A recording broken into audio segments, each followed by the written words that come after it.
말씀을 위하여 잠깐 짧게 기도하겠습니다. 하나님 감사드립니다. 특별히 헌신 예배 가운데 주의 종을 세워주시고 하나님의 말씀을 증거케 하심에 감사드립니다.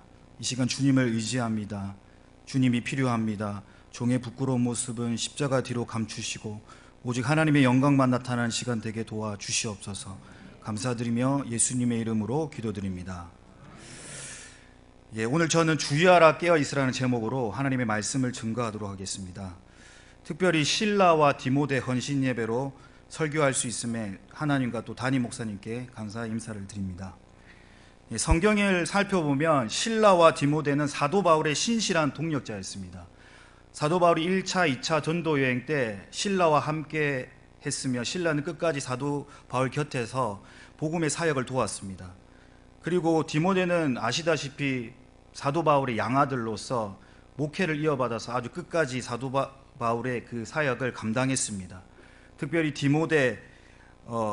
디모데해와 실라해가 우리 담임 목사님의 사역을 도와서 우리 선미미 교회를 부흥시키시는데 주역이 되시기를 예수님의 이름으로 축복합니다. 다른 회원들도 마찬가지입니다. 다 그런 헌신하는 마음, 그런 믿음의 일꾼들이 많이 일어나기를 바랍니다. 오늘날 우리 사회를 살펴보면 좀 가장 큰 문제가 하나 있습니다. 어떤 문제일까요? 지금 우리 시대에 가장 많이 앓고 있는 질병을 얘기하고자 하는데 어떤 병이겠습니까? 바로 우울증입니다. 우울증. 이 우울증이라는 것이 마음의 감기라고 하던데요. 성인들이 이 세상을 살아갈 동안 한 번씩은 다 겪게 된다고 합니다. 그 정도가 아주 경미하거나 아니면 중증에 이르기까지 아주 다양한데 우리가 일생을 살아가는 동안 어떤 상황에 맞닥뜨리면서 여러 가지 환경과 또 스트레스와 상처 여러 가지 그런 복합적인 문제로 인해서 우울증을 앓게 되는데 지금 이 우울증이 계속해서 증가하고 있습니다. 왜 그럴까요? 코로나 때문입니다. 여러분 코로나 블루라고 들어보셨죠? 코로나 이후에 우울증 환자들이 급격하게 증가하고 있다고 합니다. 그래서 유명한 정신과 의사의 진료를 받으려면 한 달 전부터 미리 예약을 하지 아니하면 진료를 받을 수가 없다고 합니다. 그래서 동네 의원에도 일주일 전부터 2주 전부터 그렇게 예약제로 마련되어 있고 정신과에 가보면 사람들로 인해서 인산인해를 이루고 있습니다.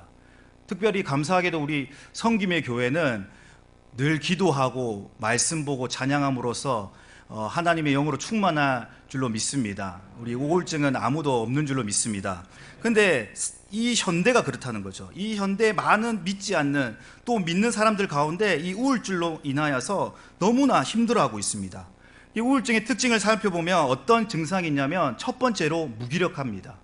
항상 피곤하고 눕고만 싶고 의욕이 없는 그런 상태가 되는 것입니다. 그리고 두 번째로는 부정적인 생각입니다. 항상 나는 할 수 없어. 아무것도 못해. 나의 미래는 두려워. 불안과 초조함과 그런 염려로 인해서 자신의 어떤 그 가치, 자신의 가치를 발견하지 못하고 자신의 그런 죄책감으로 인해서 그런 부정적인 생각으로 인해서 자신을 계속해서 가둬두게 됩니다.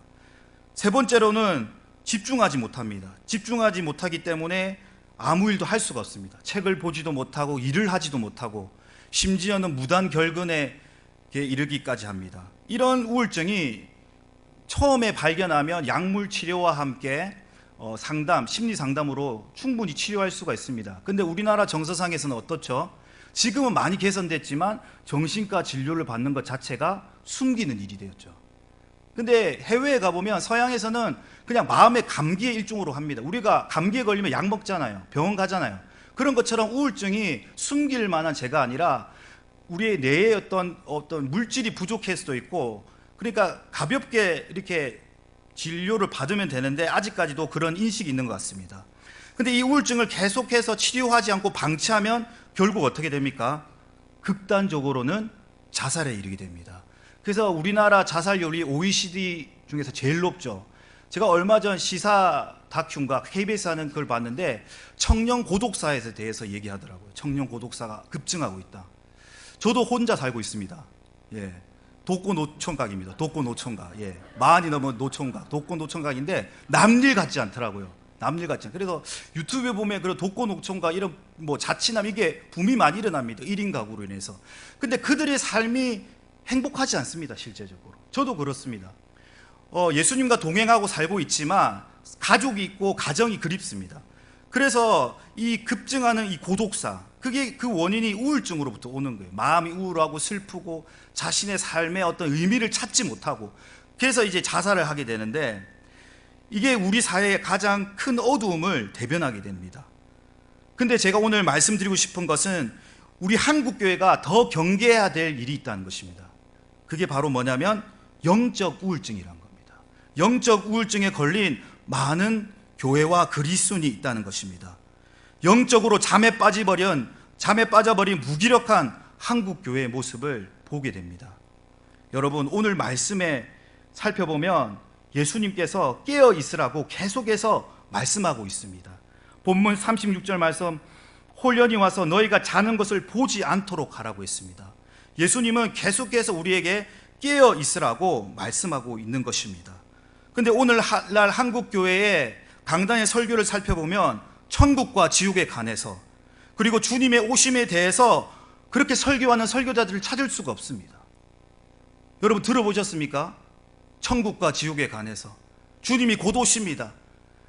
근데 1세기 초기 그리스도인의 책을 살펴보면 그때 당시의 그리스도인들은 항상 주님의 오심을 기다리고 있었습니다. 그들의 삶은 예배와 선교, 그리고 일상이 유기적으로 연결되어 있었고, 항상 가르치고 전파하고 고치는 그런 예수님의 사역을 즐거운 마음으로 하고 있었던 것입니다. 그들은 주님이 곧 오신다는 그런 재림의 신앙이 있었습니다. 시한부 종말론적인 신앙이 아닙니다. 예전에 90년대에 다미성교회가 있었죠. 90년대 몇 월 며칠에 온다는 그런 시한부 종말적이 아니라 주님의 오심을 준비하는 그런 신부와 같은 영성, 그런 신부와 같은 마음으로 주님의 오심을 기다리는 자들이 많이 있었다는 겁니다. 그들은 자신의 신앙을 돌아보면서 두렵고 떨리는 마음으로 구원을 이루어 나갔습니다. 그렇기 때문에 그들의 신앙이 죽음 앞에서 두려워하지 않고 순교할 수 있었던 것입니다. 그런데 오늘날 현대교회의 모습은 어떻습니까?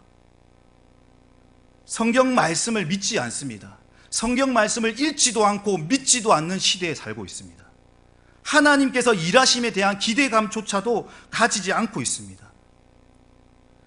오늘 우리가 읽었던 마가복음서는 순환서라 부활과 함께 원시복음을 대표하는 복음서입니다. 장신대 박수함 교수는 마가복음 13장은 마가복음 전체를 대표하는 경고문적인 설교라고 했습니다. 여러분, 근데 이 본문을 영적으로 좀 더 살펴보면 이 설교는 단순한 경고문이 아니라 우리에게 주시는 하나님의 메시지입니다. 오늘날 우리에게 주시는, 바로 저와 여러분에게 주시는 하나님의 메시지라는 것입니다. 그런 말씀으로 받아들이시기 바랍니다. 히브리서 12장 8절에 보면 징계는 다 받는 것이거늘 너희에게 없으면 사생자요 참 아들이 아니라고 말씀하고 계십니다. 징계가 없으면 사생자입니다.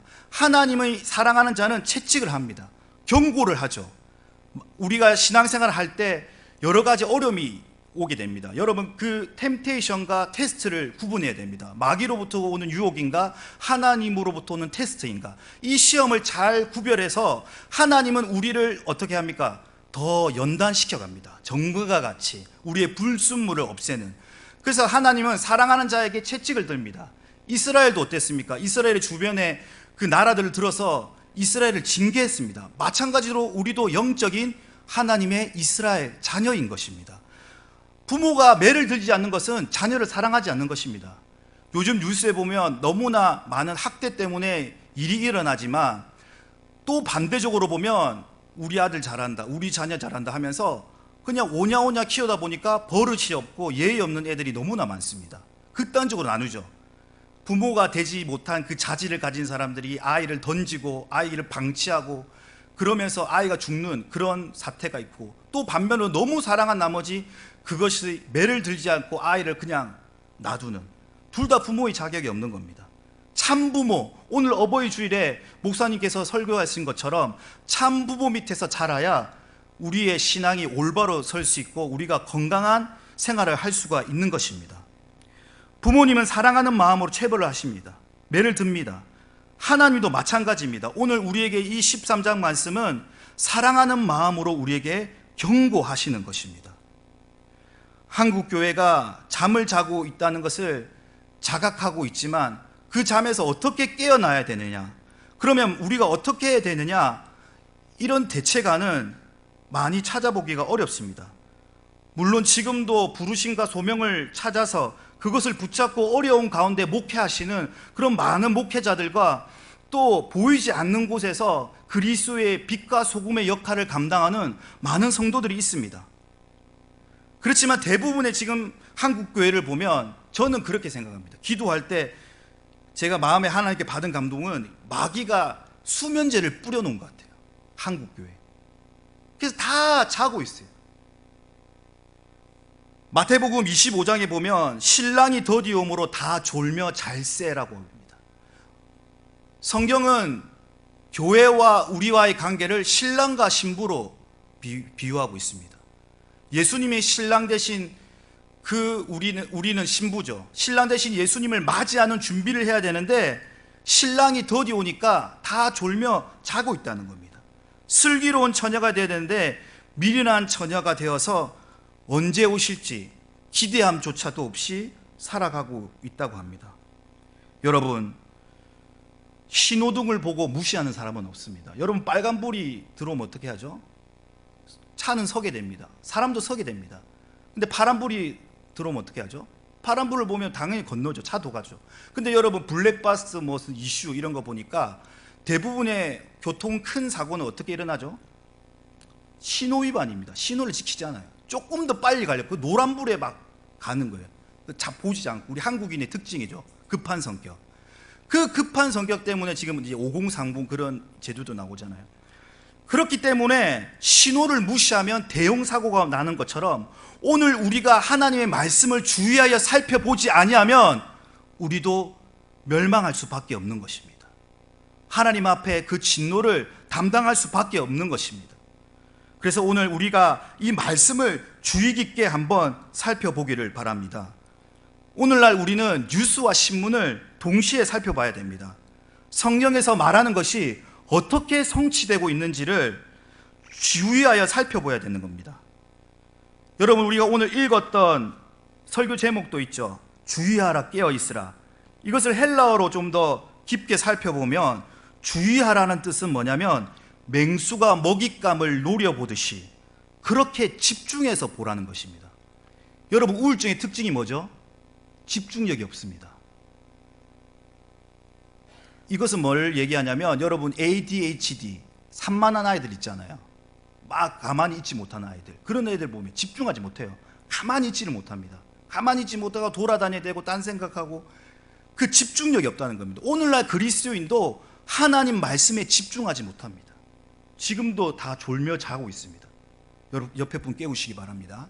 여러분, 주님이 곧 오십니다. 깨우시기 바랍니다.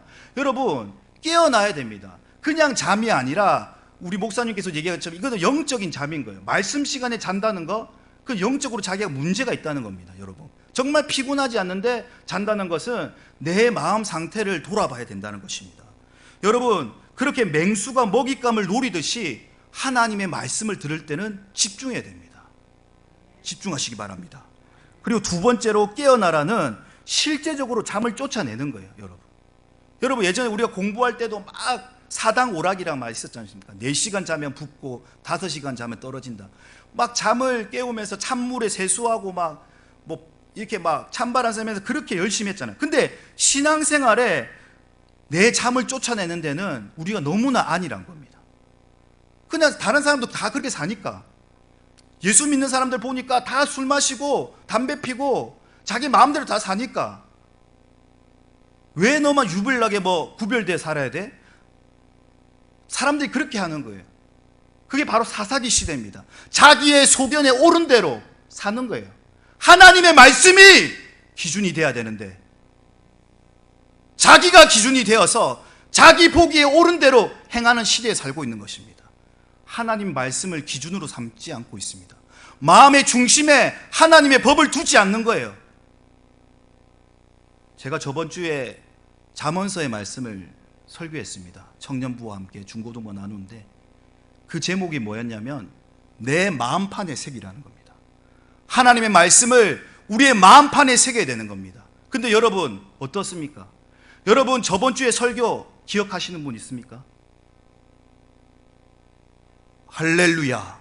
누가 대답하셨어요? 할렐루야. 기억하고 계시네요. 여러분 목사님 설교를 왜 우리가 홈페이지에 올리고 왜 밴드에 올립니까? 계속해서 그 말씀을 들으라는 거예요. 내 것으로 소화하라는 거예요. 여러분 한 번 듣고 다 이해됩니까? 근데 그냥 교회 문을 나서면 다 잊어버리는 거예요. 그러니까 말씀에 힘이 없으니까 그냥 자기 마음대로 살아가는 거예요. 그리스도인은 무엇입니까?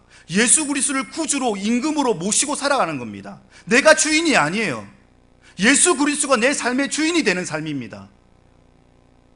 근데 입술로는 그렇게 고백하지만 우리의 삶을 한번 보십시오. 정말 주인이 주인 주자를 쓰는 그 주인이 내 삶의 주인으로 모시고 살아가고 있습니까? 많은 그리스도인들이 그렇게 살아가고 있지 않다는 겁니다. 왜냐하면 신랑이 더디옴으로 주님이 언제 오셔? 베드로후서에 만물이 그대로 있음에 천지가 그대로 있는데 무슨 말세가 있어? 무슨 재림이 있어? 그런 허황된 이야기 집어치워. 여러분 그런 요즘에 천국 지옥 이런 거 얘기하면 무슨 그런 게 있어? 천국이 어디 있어? 지옥이 어디 있어?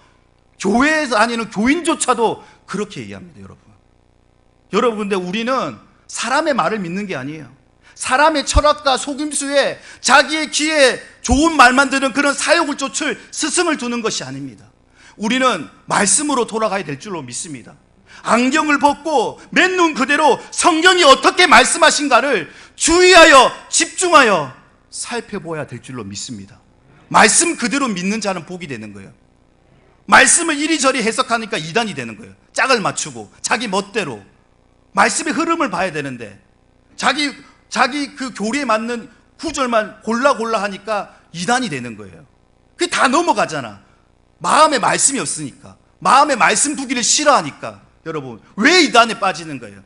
자기가 진짜 말씀을 정말 제대로 알고 있으면 이단에 빠지지 않는데, 그는 목회자의 책임도 있어요.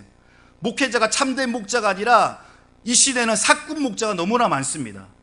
삭군 목자가 뭡니까? 삭슬 밝히는 거예요. 직업 목사입니다.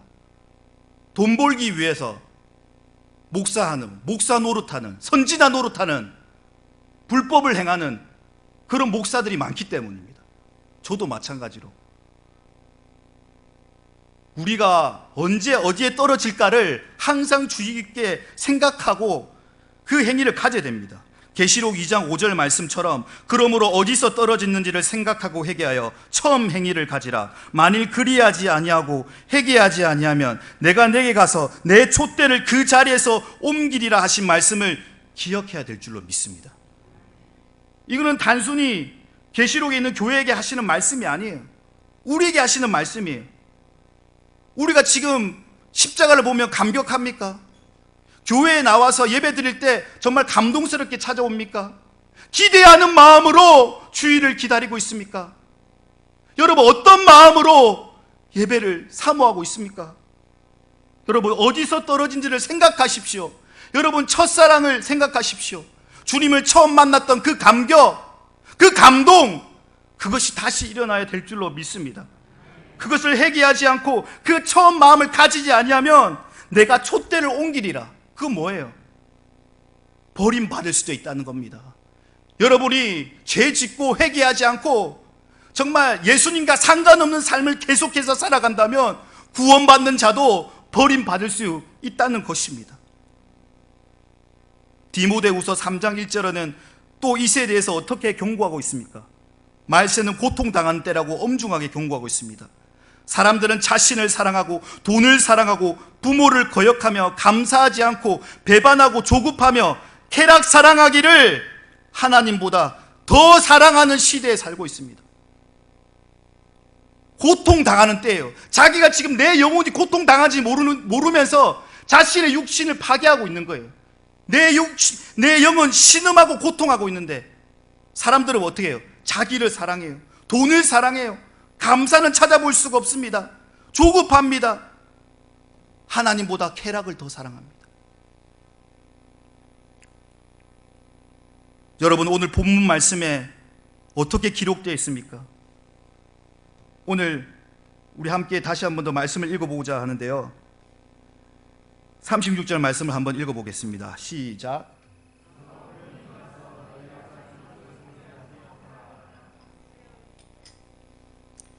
인자가 가까이 문 앞에 이른 줄 알라. 이와 같은 일이 일어나면. 여러분, 제가 아까 전에 뭐라고 말씀드렸습니까? 우리 시대는 뉴스와 성경을 같이 봐야 돼요. 이건 제가 한 말이 아닙니다. 위대한 복음 전도자 빌리 그레엄 목사님이 하신 말씀입니다. 한 손에는 신문을, 한 손에는 복음을, 성경을 같이 봐야 돼요. 오늘 이 말씀이 어떻게 성취되었느냐? 마지막 시대입니다. 지금 진짜 마지막 시대예요. 여러분, 시한부 종말론적이 아니라 정말 주님의 오심이 가까이 왔습니다. 많은 선교단체들도 그렇게 얘기하고 있습니다. 주님이 곧 오신다. 주님이 곧 오신다. 여러분, 초기 그리스도도 그런 재림신앙으로 살았기 때문에 그들의 신앙이 살아있는 거였어요. 주님이 오심을 아니까, 그 기대하는 마음이 있으니까 늘 깨어서 자신을 돌아보면서, 여러분, 메이플라워호를 타고 간 청교도의 영성이 어떻습니까? 항상 자기를 점검했어요. 자기를 말씀의 거울에 비추어서 내가 정말 올바로 살아가고 있는지 베레아 사람들처럼 신사적으로 간절한 마음으로 성경을 날마다 상고하였다고 합니다. 여러분, 그렇게 살아가고 있습니까? 성경 말씀에 비추어서 여러분이 정말 내가 올바른 길을 가고 있는지 아니면 곁길을 가고 있는지 자신을 살펴보고 있습니까? 육체의 재물은 쌓고 육체의 건강을 위해서 살지만 영혼이 죽어가고 신음하고 고통당하고 있는데, 많은 사람들이 그렇게 절벽으로 지옥으로 떨어져 가고 있는데 우리는 영적인 눈이 어두워서 그것을 바라보지 못하고 있습니다. 수많은 영혼들이 지금 지옥으로 떨어져 가고 있습니다. 그런데 거기에 대해서 아무도 외치지 않고 있습니다. 오늘날 설교자들이 그들의 영혼에 대해서 경고하라, 하나님께로 돌아오라, 회개하라, 말씀대로 살아야 된다, 그렇게 선지자적으로 외치지 않고 있습니다.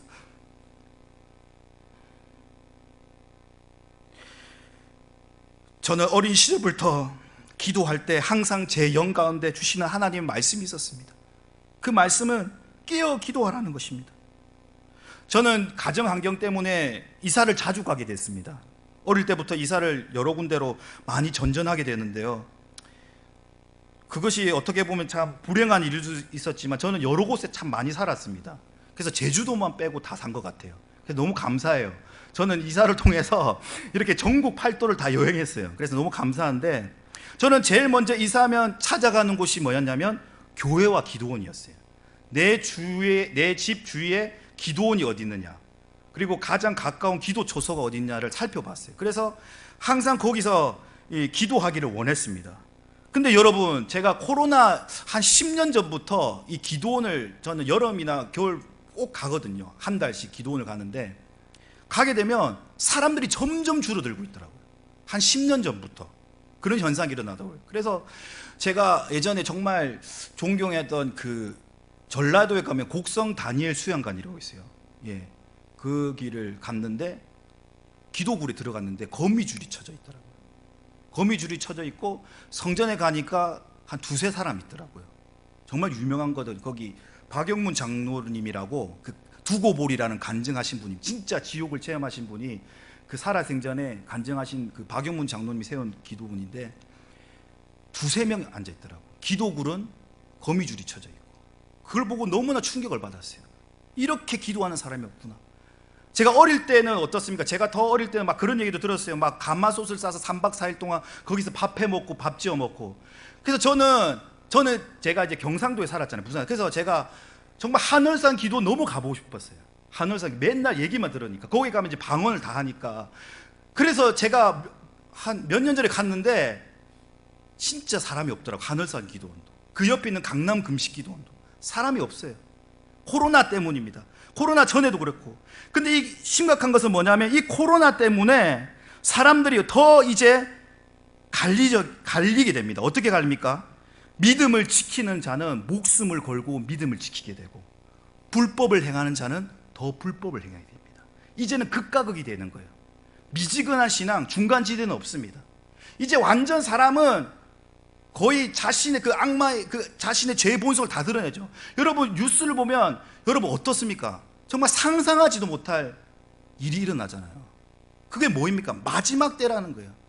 근데 지금도 보이지 않는 곳에서는 정말 하나님의 말씀대로 살고자 하는 그리스도인과 목회자들이 많습니다. 여러분, 그러면 우리가 어떻게 깨어서 기도해야 되겠습니까? 어떻게 깨어서 기도해야 되냐? 여러분, 미지근한 신앙을 청산하고 살아도 주를 위해, 죽어도 주를 위해라는 그런 일사각오의 정신으로 살아야 될 줄로 믿습니다. 여러분, 그리고 특별히 방언 기도를 열심히 하십시오.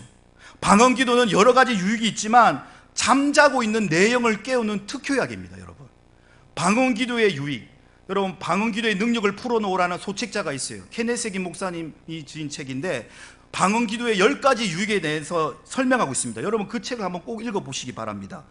근데 그 중에서 하나가 뭐냐면 잠자고 있는 내 영을 깨우는 거예요. 내 영을. 그러니까 막 어머니가 뭐 알람을 치든지 애들이 막 깨우잖아요. 학교 가라, 일어나라. 이걸 내 영이 얘기하는 거예요. 방언 기도는 내 영 보고 빨리 일어나라, 잠자고 있지 마, 빨리 기도해야 돼. 신앙, 그게 방언 기도라는 거예요. 그래서 방언 기도를 계속하면 여러분 우리는 하나님 앞에 깨어 있는 겁니다. 그리고 방언 기도는 영으로 하나님의 비밀을 말하는 거예요. 영으로 비밀을 말하는 거. 그래서 이 기도를 통하여서 육신의 자아는 점차 죽어가고 우리의 영은 살아나게 됩니다. 너희가 육신대로 살면 반드시 죽을 것이로되 영으로서 몸의 행실을 죽이면 살리라. 살리는 것은 영이니 육은 무익하니라고 하셨습니다. 그래서 우리 육신은 계속해서 쇠하여져야 돼요. 여러분 교회 생활을 오래 했지만 아직도 혈기가 나가고 미워하고 조급하고 그런 사람은 아직도 성화되지 못한 거예요. 내 육신이 죽이지 못한 거예요. 자아가 죽어지지 못한 상태입니다. 그 사람들은 그냥 거칠에만 신앙생활 하는 거예요. 외식하는 자입니다. 바리새인입니다. 회칠한 무덤입니다. 여러분의 모습 속에서 예수님의 모습이 나타나야 될 줄로 믿습니다. 예수님의 향기가 발해야 될 줄로 믿습니다. 샤넬 향수가 아니에요. 샤넬 향수보다 더 좋은 예수님의 향기가 나는 저와 여러분들이 다 될 수 있기를 바랍니다. 그리고 방언 기도는 나쁜 죄의 습관을 청소하는 유익한 기도입니다. 여러분 우리의 마음밭은 어떻습니까? 여러분 마음밭을 잘 관리해야 돼요.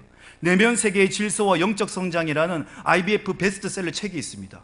고든 맥도날드 목사님이 지은 아주 장기간 베스트셀러인데 여러분 겉으로는 여러분 치장을 하잖아요. 막 머리 손질도 하고 좋은 옷도 입고 집안에 청소는 하는데 여러분 마음밭은 어떻게 가꾸고 있습니까? 여러분 마음밭은 어때요? 여러분 이곳에서 여러분 생명이 나요. 무릇 생명의 근원이 어디라고 있습니까? 마음이라고 있어요. 마음, 영의 근원이. 근데 여러분 이 마음밭을 가꾸지 않는 거예요. 돌짝밭과 같이 가시밭과 같이 그렇게 방치하니까 하나님의 말씀의 씨앗이 떨어져도 열매를 맺지 못하는 겁니다. 여러분 옥토밭이 되어야 될 줄로 믿습니다. 옥토밭이 되려면 어떻게 됩니까? 쟁기로 갈아엎어야 됩니다. 말씀의 쟁기로, 성령의 쟁기로, 기도의 쟁기로 여러분의 마음밭을 갈아엎으시기 바랍니다. 그래서 옥토밭이 다 되어서 30배, 60배, 100배 열매를 맺는 저와 여러분들이 다 될 수 있기를 바랍니다. 여러분 제가 이 한 가지 진리를 말하고 이제 말씀의 결론을 맺고자 합니다. 여러분 우리가 영적으로 깨어 있으려면 어떻게 해야 되냐? 가장 중요하고도 소중한 진리 한 가지만 얘기하고 말씀의 결론을 맺겠습니다. 한번 따라해 보겠습니다. 우리의 신앙이 예수님께 초점을 맞추고 그분을 사랑하는 것이 인생의 목적이 되어야 됩니다. 너무나 중요한 진리입니다. 여러분 우리가 예수님께 초점을 맞추는 거예요. 예수님을 바라보는 거예요. 믿음의 주여 또 온전케 하신 예수를 바라보자. 우리 예수님 사랑하잖아요. 우리 사랑하는 사람 생기면 어때요? 그 얼굴만 보고도 배부르고 막 기쁘잖아요. 막 해벌째 웃으면서 막 얼굴만 봐도 어떻게 바보같이 사랑하면 좀 바보가 되잖아요. 약간 왜냐하면 그 사람하고 옆에 있으니까 좋으니까 막 웃게 되고, 안 그렇습니까? 근데 여러분 얼굴이 어때요? 교회 오면 어때요? 밝아져야지. 아버지 집에 왔는데 할렐루야. 여러분 얼마나 기뻐요. 예배 드리는 게, 찬송하는 게. 여러분 그게 얼굴로 드러나야 됩니다. 여러분 사랑하는 사람이 있는 곳이잖아요. 그럼 여러분 데이트할 때 어때요? 저는 옛날에 데이트할 때 저도 그런 시절이 있었어요. 데이트하는 시절에 여러분 제일 좋은 옷을 막 사가지고 막 향수도 뿌려보고 무스도 발라보고 정말 그렇게 준비하고 설레는 마음으로 달려갔습니다. 근데 예수님이 우리 신랑이잖아요. 신랑 대신 예수님 나아가는데 여러분 어떤 모습으로 오고 있습니까? 여러분 예수님께 초점을 맞추십시오. 우리의 시선을 맞추십시오. 그리고 그분을 사랑하는 것이 우리의 인생의 목적이 되어야 돼요. 여러분 신앙을 액세서리로 생각하는 사람은 액세서리 발음도 잘 안 되네. 갑자기 발음이 안 되네. 예. 액세서리인가요? 액세서리. 왜 죄송합니다. 너무 긴장하다 보니까 액세서리와 같이 뭐 귀걸이처럼 목걸이처럼 신앙을 그렇게 그게 걸다가 내 마음에 안 들면 빼버리는 거예요. 여러분 교회를 너무나 쉽게 옮깁니다. 저는 그분들 탓할 마음은 없어요.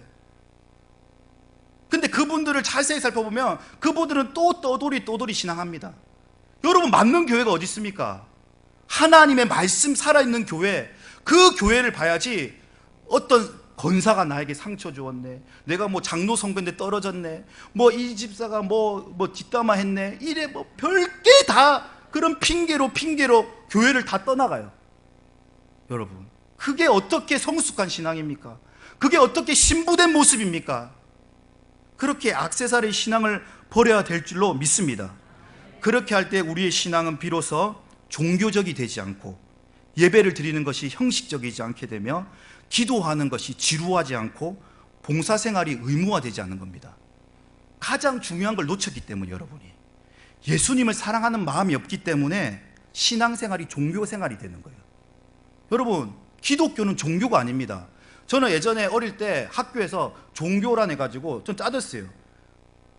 기독교는 종교가 선생님한테 진짜 기독교는 종교가 아니에요. 기독교는 생명입니다. 왜 종교를 구분합니까? 따졌어요. 아니에요. 종교생활 하는 게 아니잖아요. 기독교는 생명이잖아요. 생명을 영위하는 거잖아요. 영원한 생명을. 할렐루야. 여러분 예수 그리스도밖에 없습니다. 말씀이 진리이기 때문에. 그래서 우리는 종교다운주의를 배격해야 돼요. 여러분 심심치 않게 그런 교회들이 있다는 걸 보고 충격받았습니다. 저는 그런 교수들이 신학교에 있더라고요. 이제 정말 마지막 시대인 겁니다. 성경 말씀을 봐야지. 예수 그리스도가 길이요 진리요 생명이라고 했는데 어떻게 다른 곳에 영생이 있습니까? 구원이 있습니까? 이거는 타협할 수가 없는 거예요. 이거는 독단적인 게 아니라 타협할 수 없는 진리이기 때문에 이것만큼은 사수해야 되는 거예요. 여러분 그 예수님의 사랑이 충만하면 신앙생활이 종교적이지 않게 되는 겁니다. 그리고 예배 드리는 것이 어떻게 해요? 주께와 엎드려 예배 드림이 기쁨 됩니다. 할렐루야. 기쁨 되는 거예요. 설교가 조금 이상해도 찬양이 좀 막 삑사리가 나도 기도 내용이 은혜가 안 되더라도 나는 예수님 한 분만으로 충분할 줄로 믿습니다. 예수님 한 분만으로 기뻐할 줄로 믿습니다. 이것이 신앙생활인 거예요. 그래서 우리가 찬양 불렀잖아요. 주와 어디든지 가든지 주가 나와 동행하시면 그 어디나 할렐루야. 그 어디나 할렐루야. 하늘나라가 여기 있다 저기 있다는 게 아니에요. 주님과 함께 동행하면 이곳이 바로 천국이 될 줄로 믿습니다. 그래서 우리 교회가 천국이 돼야 되고 우리 가정이 천국이 돼야 되고 우리 직장이 천국이 돼야 될 줄로 믿습니다. 그래서 천국 시민을 양성하는 게 교회는 천국 시민은 저는 천국이 너무 좋더라고요. 저는 어릴 때부터 천국 가고 싶었어요. 그래서 저는 결혼식보다 장례식의 은혜를 더 받습니다. 여러분 장례식이 왜 은혜가 되냐면 여러분 제가 어떤 장례식 참석했는데 그 주보 순서지를 보니까 천국 이사 환송 예배라도 천국 이사 가는 거예요. 할렐루야. 나는 지금 땅 한 평도 없지만 불행하죠. LH 사건으로서 야 이거 어떻게 그런 어떤 박탈감. 지금 이 세상에서 나는 땅 한 평도 없지만 천국에서는 우리가 얼마나 떵떵거리며 살 수 있어요. 그런 기대감으로 살았다는 거예요. 우리 신앙의 선배들은 천국을 그리워했어요. 천국 본향을. 그래서 여러분들 천국이 되는 것은 주님과 동행할 때 주님을 사랑할 때 이곳이 천국이 되는 것입니다. 베드로가 무리를 걸을 수 있었던 이유는 뭡니까? 바로 예수님을 바라봤기 때문입니다. 예수님께서 건너오라 하실 때 예수님을 바라봤을 때 베드로는 물리를 걸을 수 있었습니다. 근데 그가 주님을 바라보지 않고 바람을 보고 무서워하자 바다에 빠지고 말았습니다. 바람을 봤어요. 주님을 바라봐야 되는데 여러분은 누구를 바라보고 있습니까 지금? 여러분 환경의 어려움, 고민들, 가족 간의 갈등, 고부 간의 갈등, 경제적인 문제, 이런 것들을 바라보니까 그 시험에 빠져드는 거예요. 주님을 바라보면 그 모든 것을 넉넉하게 이길 수가 있는데, 여러분 왜 주님이 모든 것의 해결자라고 생각하지 않습니까? 내 짐을 여호와께 맡기라, 그가 영원히 너를 돌보시리라. 그 말씀을 왜 잊고 계세요? 너희 걱정과 근심과 염려를 다 주께 맡기라고 했습니다. 수고하고 무거운 짐진 자들아 다 내게로 오라, 내가 너희를 쉬게 하리라. 이 구절을 보고 심심치 않게 많은 불신자들이 온대요. 이 구절이. 왜냐하면 너무나 이 세상이 수고로움이기 때문에, 무거운 짐이기 때문에. 저도 예전에 학비를 벌기 위해서 3년 동안 건설 현장에 일했어요. 막 철근을 들고 시멘트를 넣을 때 제가 좀 약해 보이잖아요. 저가 아닙니까?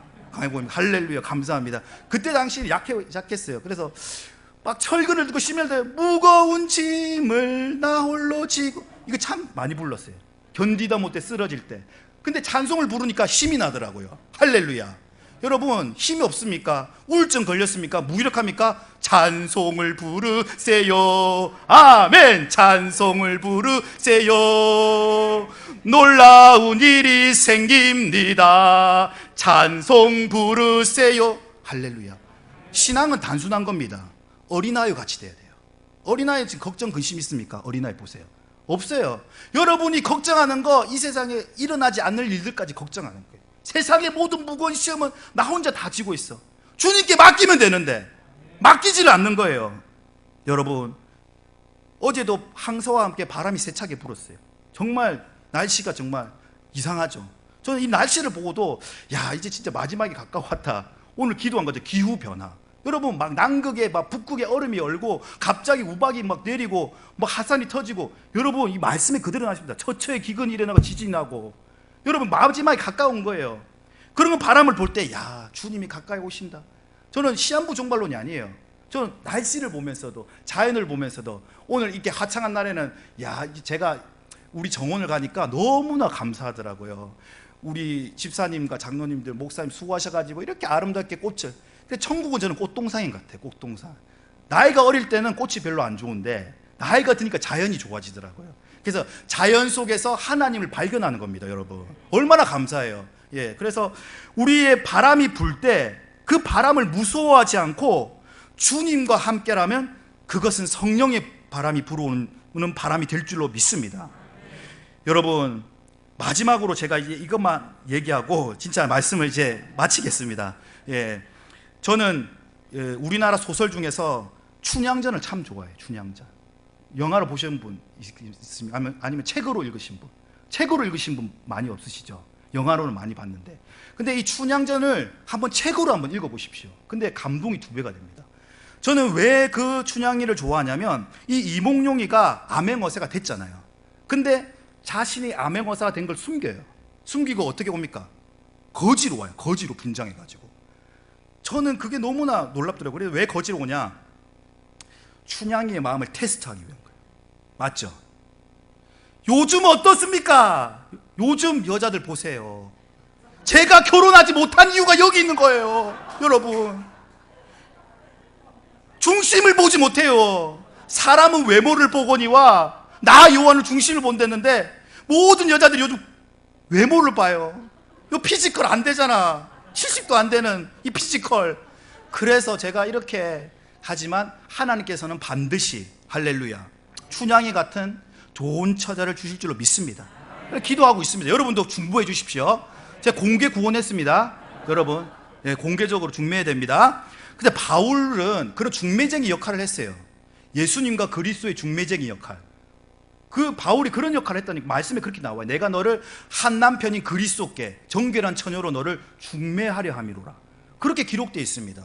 그래서 우리는 그런 역할을 해야 되고, 이 춘향이를 보면 춘향이를 찾아가요. 뺑덕어머니 와가지고 바가지를 들면서 네가 암행어사가 돼가지고 지금 춘향이가 어떻게 했는데 지금 춘향이가 감옥에서 내일이면 죽게 됐는데 네가 지금 이걸 모르고, 네 무슨 뻔뻔하게 무슨 왜 찾아왔어? 그러니까 더 뻔뻔해 뭐랍니까? 어유 배고파요, 밥 좀 주죠. 넉살 좋게. 그러니까 막 때리려고 하는데, 그러면서 에이, 마지막 소원인데 춘향이 한번 보러 갑시다. 그러니까 아 무슨 네가, 근데 이제 마지막에 손을 들어주죠. 이게 찾아갑니다. 살아갔는데 감옥에서 보니까 춘향이가 뭐예요? 쑥대머리 귀신이 영요 망가들 반자리라 보고지고 보고지. 춘향이 노래를 부르고 있는 거예요. 할렐루야. 할렐루야가 아니죠. 제가 못했지만 한번 불러봤습니다. 쑥대머리예요. 판을 쥐고 기다리고 있는 거 서방님 낭군을. 근데 거지가 찾아왔는데 춘향의 말이 아주 놀라운 반전의 말을 합니다. 어머니 잘 들으십시오. 제 저기 서랍에 보면 지금 은비녀와 금가락 반지가 있습니다. 이걸 팔아서 우리 서방님 의복을 다시 지어주고 갓을 다시 새롭게 만들어주십시오. 제가 이 대목에서 눈물을 흘렸습니다. 왜 이런 춘향이는 없는가? 이 시대에 이런 춘향이 같은 절개를 지키는 그리스도인이 없는가? 저는 눈물을 흘리지 않을 수가 없었어요. 근데 여러분, 이게 영적으로 보면 그렇습니다. 예수님도 그런 사람을 찾아요. 정말 정결하고 신실한 주님의 신부, 세상과 타협하지 않고 정말 신실한 그 신부를 찾는 거예요. 여러분, 라우디게아 교회는 부유한 교회였습니다. 근데 불로 사서나 연단한 금을 사고 흰옷을 입고 안약을 바르라는 거예요. 겉으로는 부유했지만 그들에게는 불로 연단한 믿음이 없었던 거예요. 그리고 그 미지근한 신앙을 청산하라고 했습니다. 그리고 흰옷을 입으라고 했어요. 자신의 벌거벗은 수치를 드러내지 말라고 했습니다. 그 흰옷이 뭡니까? 계시록 말씀을 보니까 이 세마포 옷은 성도들의 옳은 행실이라고 했어요. 정말 그 옳은 행실로 하나님을 기쁘시게 하는 사람을 찾지 못했기 때문에 그 흰옷을 사서 입고 안약을 사서 안약의 생산지였지만, 너희가 영적으로 눈멀어 있기 때문에 예수님께서도 경고하셨죠. 소경이 소경을 인도하면 둘 다 구렁텅이에 빠지느니라. 여러분, 그래서 여러분 섬김의 교회 오심을 정말 감사하게 생각해야 돼요. 우리 목사님의 설교가 어떻습니까? 선지자적인 설교예요. 여러분을 치는 설교가 아니에요. 자식을 사랑하고 성도를 사랑하는 그 애끓는 마음으로, 여러분이 잘 되는 마음으로 그렇게 하는데 그것을 받아들이지 못하고 튕겨져 나가는 사람이 어리석은 사람이지. 그걸 듣지 않고 튕겨져 나가잖아요. 마지막 시대에는 자기 사욕에 쫓을, 자기 길을 간지럽힐 그런 스승을 많이 두는 거예요. 복 받으세요. 정말 잘 될 겁니다. 축복합니다. 위로해 주실 것입니다. 하나님은 사랑이십니다. 여러분 괜찮습니다. 그래도 좋습니다. 근데 다 괜찮대. 다 위로가 필요하대. 올바른 얘기를 하는 사람이 없어요. 많이 찾기 힘듭니다. 근데 섬김의 교회에 오신 우리 성도님은 어떻습니까? 매주 선포되어진 말씀 속에서 진리의 말씀을 듣게 되는 것이 얼마나 복인지 모르겠습니다. 여러분, 우리는 영적 전쟁의 한복판에 서 있습니다. 영적인 이 실제를 인식해야 돼요. 전쟁터에 나간 군인이 자기가 죽게 생겼는데, 여러분 집중하지 못하고 게으르고 나태한 상태로 그렇게 전쟁에 가면 금방 총알바지예요. 제가 인상 깊게 보았던 이 영화 중에 라이온 1번 구하기라는 영화가 있습니다. 라이온 1번 구하기. 정말 그 한 30분을 그 상륙작전, 해병대 상륙작전을 막 그려놨거든요. 근데 총알바지가 되는 거예요. 그 상륙하기 전에 수많은 그 군인들이 총알바지. 전쟁터에서는 조금만 한눈 팔아도 총알바지예요. 근신하라, 깨어라. 우는 사자와 같이 마귀가 두루 삼킬 차를 찾는 거예요. 입을 벌리고 있어요. 문 앞에 엎드려져 있다고 창세기에 기록되어 있습니다. 마귀가 호시탐탐 기회를 노리는 거예요. 택함 받은 사람도 어떻게 하면 미혹해가지고 지옥으로 끌고 가려고. 근데 여러분, 영적 잠을 자니까 모르는 거예요. 무슨 영적 전쟁에 뭐가 있어? 마귀가 어디 있어? 귀신이 어디 있어? 천사가 어디 있어?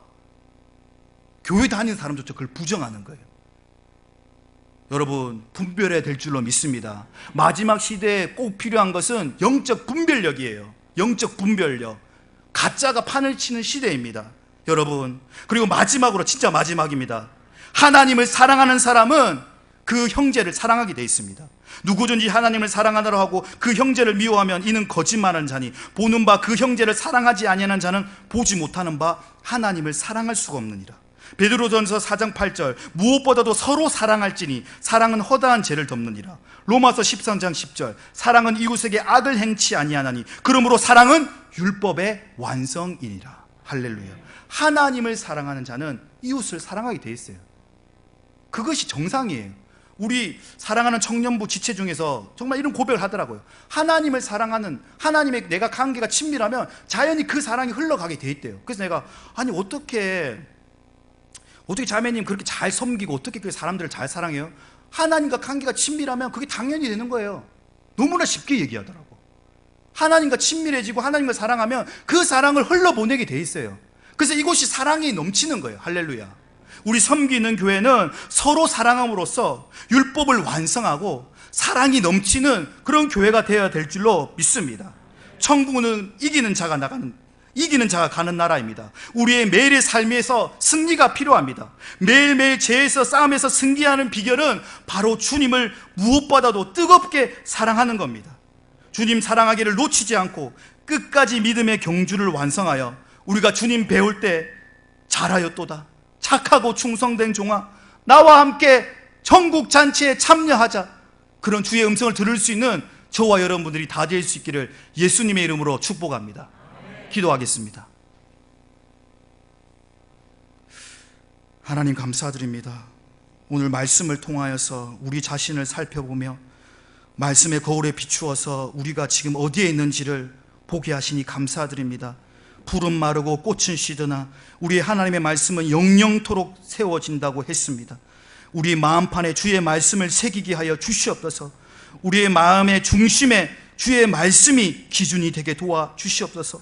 무엇보다도 우리의 초점이 예수님께 초점을 맞추고 우리의 살아가는 목적이 예수님을 사랑하고 이웃을 사랑하는 것이 되게 하여 주시옵소서.